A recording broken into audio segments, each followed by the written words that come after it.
بات یہ چل رہی تھی کہ ہم لوگ یہ محفلیں جو سجا رہے ہیں اور ان محفلوں میں ہم بیٹھتے ہیں، ذکر خیر کرتے ہیں، ذکر کی محفلوں میں آتے ہیں، اور جو بھی مقرر حضرات، نعت خواں حضرات ہم کو درود پاک پڑھنے کا بولتے ہیں تو اس وقت ہم لوگ خاموش نہ بیٹھا کریں، درود پاک پڑھتے رہا کریں۔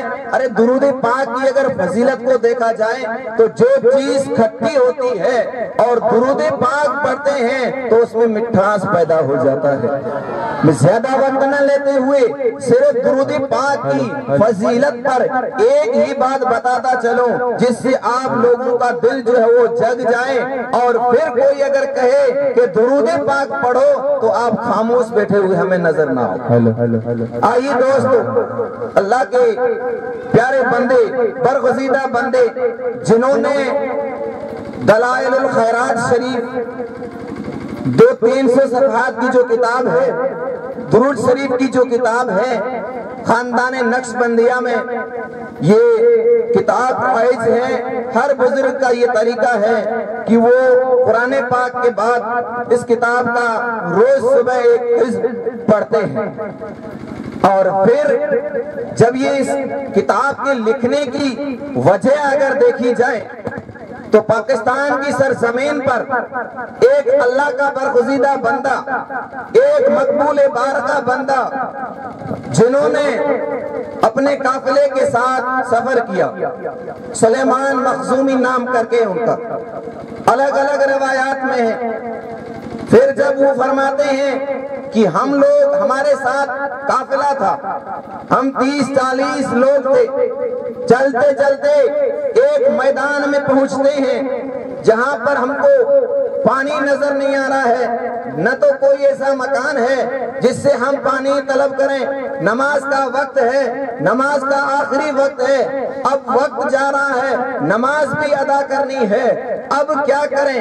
دوستو اتنی دور ان کو ایک گھر نظر آ رہا ہے، تو جا کر کے اس گھر میں دیکھتے ہیں تو ہمیں اور کوئی نظر نہیں آ رہا ہے، لیکن ایک چھوٹی بچی 4-5 سال کی چھوٹی بچی اس گھر کے اندر بیٹھی ہے۔ اس بچی سے وہ بزرگ کہتے ہیں، ارے اس بزرگ کا تو بیان ہی کیا کیا جائے، پاکستان کی سرزمین پر ہر ایک سے بڑھ کر کے ایک اس بزرگ کے شہرت سے واقف تھا، ان کو جانتا تھا۔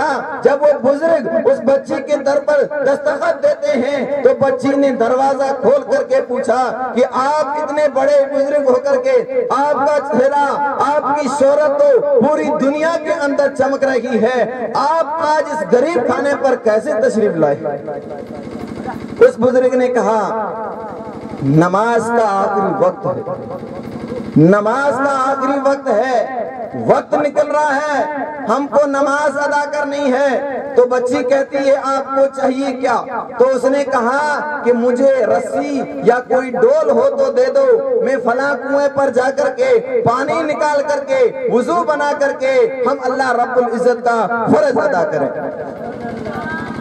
بچی نے کہا میرے پاس ڈول بھی نہیں ہے، میرے پاس رسی بھی نہیں ہے، میرے پاس اور بھی کوئی ایسا سامان بھی نہیں ہے جو میں آپ کو دوں اور آپ اس کے ذریعے سے کنویں سے پانی نکال کر کے آپ اور آپ کا پورا قافلہ وضو کریں۔ تو پھر اب یہ بزرگ کشمکشا میں ہیں کہ اب کیا کیا جائے؟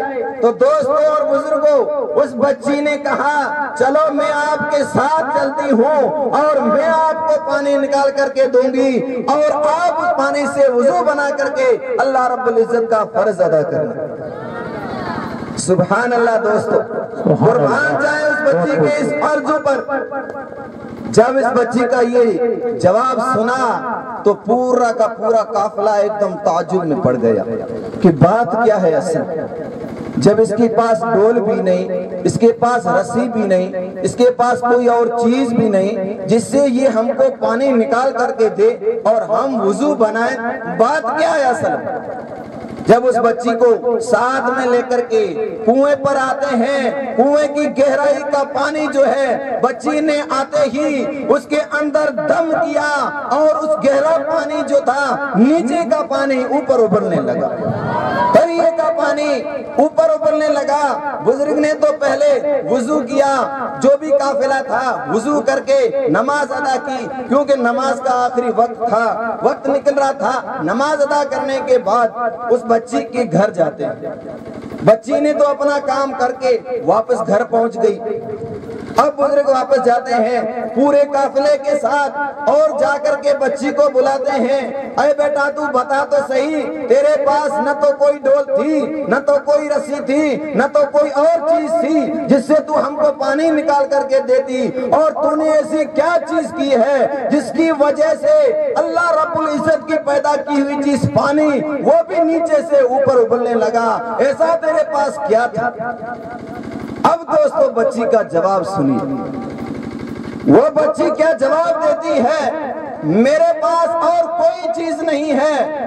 اے بزرگ سن لے، میرے پاس ایک چیز ہے، وہ ہے میں نے میرے دادا سے ایک وظیفہ سنا ہے، وہ وظیفہ ہے حضور علیہ السلام کی ذات پر درود پاک پڑھنے کا۔ سبحان اللہ، سبحان اللہ۔ میں درود پاک پڑھتی ہوں، اللہم صلی علی الساقی للناس من الحوض، یہ میرا درود پاک کا وظیفہ ہے، ہمیشہ اس کو پڑھتی ہوں۔ میرے پاس اور کوئی ڈول رسی نہیں تھی، اگر ڈول اور رسی تھی، اگر پانی اوپر آیا تھا تو یہ درود پاک میں ہی طاقت تھی جنہوں نے پانی کو اوپر لایا۔ پھر بزرگ نے اس وقت یہ مصمم ارادہ کر لیا کہ آج سے جا کر کے پوری کی پوری ایک کتاب جو ہے وہ درود پاک کی فضیلت پر میں تیار کروں گا۔ اس کے بعد میں یہ دلائل الخیرات شریف لکھی گئی جو آج ہر ایک علماء کے ہاتھوں میں ہمیں نظر آتی ہے۔ تو دوستو جو کوئی بھی ہمیں درود پاک پڑھنے کا بولے تو ہم کو خاموش نہیں بیٹھنا چاہیے، بلکہ حضور کے دربار میں ہم کو درود پاک گنگنانا چاہیے۔ اللہ رب العزت کے دربار میں دعا کرتے ہیں، مولا تعالیٰ جو کچھ بھی کہا، جو کچھ بھی سنا، جو کچھ بھی پڑھا تیرے دربار میں پیش کرتے ہیں، مولا قبول فرما۔ پاک پروردگار اعلیٰ آج کی اس پیاری محفل کو جو وہ بہترین سے بہترین طریقے سے جنہوں نے سجائی ہے، مولا یہ تیرے بارگاہ میں قبول عطا فرما۔ جو کچھ بھی سہون قصدن بولنے میں غلطی ہوئی تو مولا تعالیٰ معاف عطا فرما۔ استغفر اللہ یا ربی من کل ذنب و اتوب الیہ۔ السلام علیکم ورحمۃ اللہ وبرکاتہ۔